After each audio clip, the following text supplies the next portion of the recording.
Programme শুরু করছি।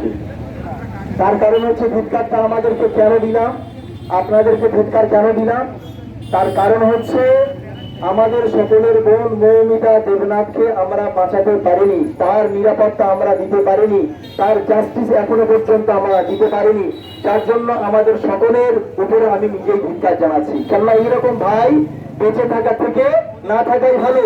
যে ভাইয়েরা, যে যুব সমাজ থাকার পরে মৌমিতা দেবনাথের মতো বোন খুন হয়ে যায়, ধর্ষণ হয়ে যায়, সেই সমাজে বাঁচানো আমাদের অধিকার নেই।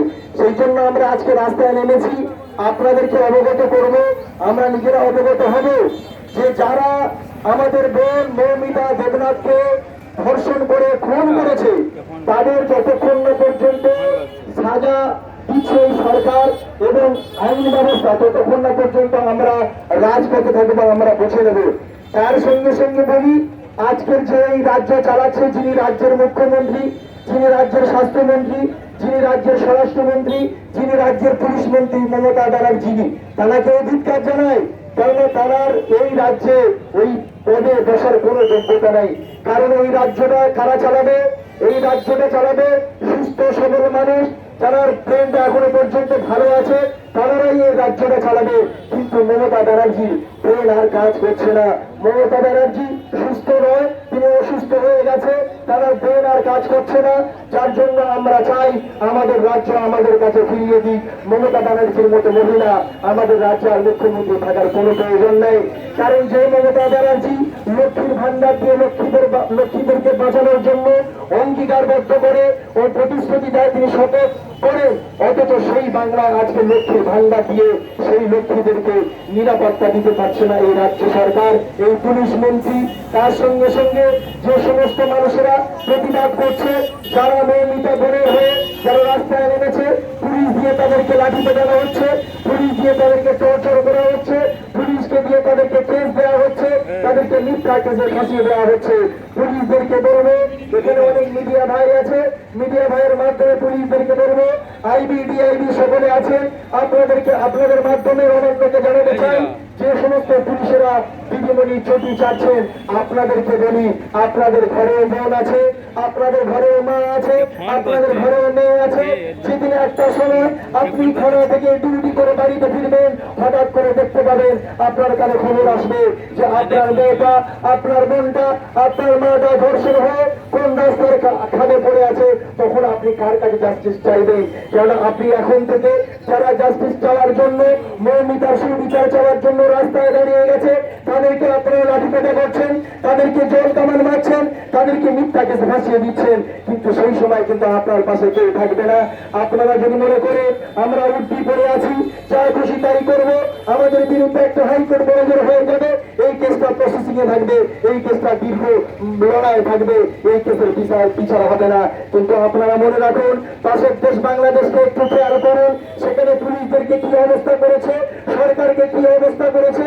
আপনারা আমাদেরকে বাধ্য করবেন না বাংলাদেশের মতো আমাদের আইনটাকে, বাংলার আইনটাকে, এই দেশের আইনটাকে হাতে তুলে নিতে।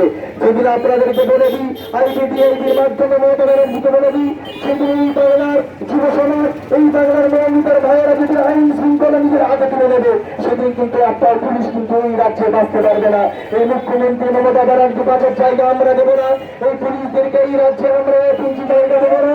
সেই জন্য আপনাদেরকে শুধরে দিচ্ছি, হয় আপনারা মৌমিতার খুনিদেরকে আপনারা জাস্টিস দেন, যারা এই মৌমিতাকে খুন করেছে তাদেরকে আগে অ্যারেস্ট করুন, তাদেরকে জেলের মধ্যে ঢোকান, তারপরে আপনারা আমাদের সামনে দাঁড়াবেন। কারণ আপনাদের লজ্জা করে না যে আপনারা আপনার ঘরের মেয়ে মৌমিতা যদি আপনার ঘরের মেয়ে হতো, আপনার ঘরের বোন হতো, তাহলে আপনি কি পারতেন আমাদেরকে রুখে দিতে? আপনি কি পারতেন আমাদের উপরে লাঠিচার্জ করতে? তখন আপনি করতে পারতেন না, কারণ জিনিসটা আপনার গিয়েছে, এটা তো মৌমিতা গিয়েছে। কাঁদবে মৌমিতার মা, কাঁদবে মৌমিতার বোন, কাঁদবে মৌমিতার আত্মীয় স্বজন, কাঁদবে, আপনার বুকে কষ্ট হচ্ছে না। কিন্তু আমরা জানি আমাদের কত কষ্ট। মৌমিতা হয়তো নিজের রক্তের সম্পর্কের বোন না হতে পারে, কিন্তু এই রাজ্যের মানুষ, তিনিও ট্যাক্স দিয়েছে, আমরাও ট্যাক্স দিচ্ছি, এই রাজ্যটাকে আমরা নিজেদের হাতে করেছি, ট্যাক্স দিয়ে এই রাজ্যটাকে আমরা সুন্দর করে সাজিয়েছি। অর্থাৎ সেই মৌমিতা আজকের এখানে খুন হয়ে যাবে, ধর্ষণ হয়ে যাবে, আমরা তার ভাই হয়ে আমরা জাস্টিস দিতে পারবো না। এতে মনে হচ্ছে আমাদের এই রাজ্যে থাকার কোনো অধিকার নেই। সবচাইতে বড় কথা, পুলিশদেরকে ধিক্কার জানাই, নির্লজ্জ পুলিশ, নির্লজ্জ পুলিশ, পরিবার পুলিশ। জানাই এই সমস্ত পুলিশদেরকে।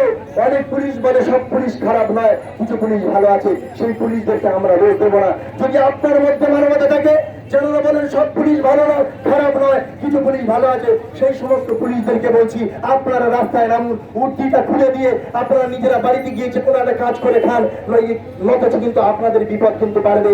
কেননা শহরে আগুন লাগলে কারণ ঘর বাদ পায় না, যখন খারাপ পুলিশগুলো জনরসে পড়বে, মানুষের সম্মুখে পড়ে যাবে, ভালো পুলিশগুলো কিন্তু বাঁচতে পারবে না। তার সঙ্গে সঙ্গে পুলিশ নির্লজ্জ পুলিশদেরকে বলি, নির্লজ্জ পুলিশ মুখ্যমন্ত্রীকে ধিক্কার জানাই। তার কারণ হচ্ছে আপনারা জানেন যেখানে সুপ্রিম কোর্টে এই কেসটা চলে গেছে, সেখানে বলছে সেখানে আমাদের সুপ্রিম কোর্ট বলছে যে মৌমিতা ধর্ষণ হয়ে খুন হলো, তাকে পিএম করা হচ্ছে পোস্টমর্টম, তাকে করা হচ্ছে 9টা 30-এ, আর সেখানে এফআইআর নেওয়া হচ্ছে 11টা 30-এ। এর থেকে নির্লজ্জ আর কিছু হতে পারে? আর কিছু হতে পারে না। তার কারণ হচ্ছে যে যখন তার কেস এফআইআর হলো না, পুলিশের বাপের ক্ষমতা কে দিয়েছে? এদের এত বড় অধিকার কে দিয়েছে তার পিএম করার? তার অধিকার কি দিয়েছে?